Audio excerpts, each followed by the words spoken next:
As I travel around the world, one of the things that people most talk about is how busy they are. It's as though we don't have 24 hours anymore in the day. Everyone is busy. Everyone is tired at the end of the day. We're all like a bunch of hamsters running in a wheel. Seem to not be getting anywhere, but we're all out of breath. This has a tremendous and terrible impact on our Christian life.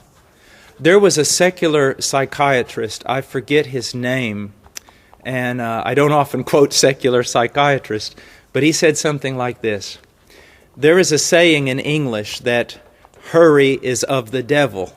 And he said, no, that's not true. Hurry is the devil.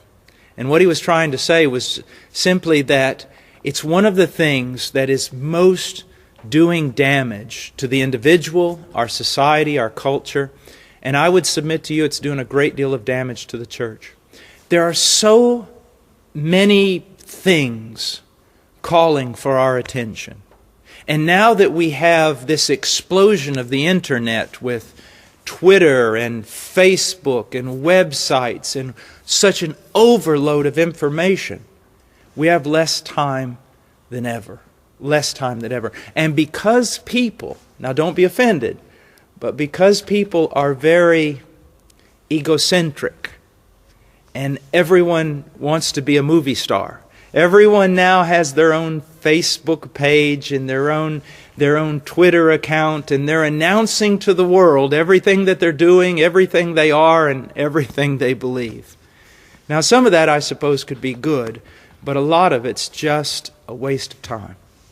Now, the question is, since everyone is so busy, what can we do to affect this problem? Well, first of all, we need to realize something. That we are not called by God to do everything. We are called by God to do His will. So, if we're going to order our life, we must know what God's will is, and that is found in the Scriptures. You know, it seems like every question someone has, the answer is always this. Go back into the Scriptures, read the Word, and find out what He has to say. But the way I handle all of this, because it also affects me, is I set priorities. Hopefully they're not my priorities, but they're God's priority. What is my number one priority every day? Number one priority. I would have to say it is meeting with God. Spending time in the Word and spending time in prayer. Because it impacts my entire life. If I don't do it, I'm disobedient. And if I don't do it, I'm no good to anyone. Do you know Martin Luther said? He said one time, he goes, I am so busy today that if I do not pray 3 hours, I'm never going to get everything done. Now you see how different his attitude was? We say, we're so busy today we can't pray. He said he was so busy he had to pray so that God would give him help and order his day and help him to get everything done. So the first thing is meeting with God in His Word and in prayer. The next thing that is important, that is a priority, are the relationships that God has given me. My highest relationship on this planet is with a woman, my wife.